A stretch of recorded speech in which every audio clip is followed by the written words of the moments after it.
বিশ্বনবীর স্ত্রী সাউদা এসে বলে, নবী, আমি আপনার কুমারী বউ আয়েশার ঘরে তরকারি নিয়ে গিয়েছিলাম। তরকারি দেওয়ার পরে আপনার স্ত্রী রেগে বলে, তরকারি দিলা কেন? আমি কি তরকারি রাঁধতে পারি না? রাগের চোটে তরকারির ঝোল নিয়ে পায়েস নিয়ে আমার গালের মধ্যে মাখিয়ে দিয়েছে আপনার বউ। আপনি তো শ্রেষ্ঠ বিচারক, ও নবী বিচার করে দেন। বিশ্বনবী সাউদার কথা শুনলেন, মা আয়েশাকে ডেকে পাঠালেন। মা আয়েশারে বললেন, ও আয়েশা, আসলে এমনটা করেছো নাকি? মা আয়েশা বলে, নবী, তখন আমার মেজাজটা বড্ড গরম ছিল, রাগের মাথায় ঝোল নিয়ে আমি সাউদার মুখে লাগিয়ে দিয়েছি। আসলে কাজটা ঠিক হয় নাই, আমারে ক্ষমা করেন। বিশ্বনবী দুইজনের কথা শুনে ঠান্ডা হয়ে বসলেন। সুবহানাল্লাহ।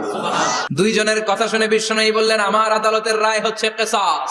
সাউদাকে যেমনি তুমি পায়েস মাখিয়ে দিয়েছো, সাউদাও পায়েসের বাটি থেকে কিছু পায়েস নিয়ে আয়েশার গালে মাখো। সুবহানাল্লাহ পড়েন।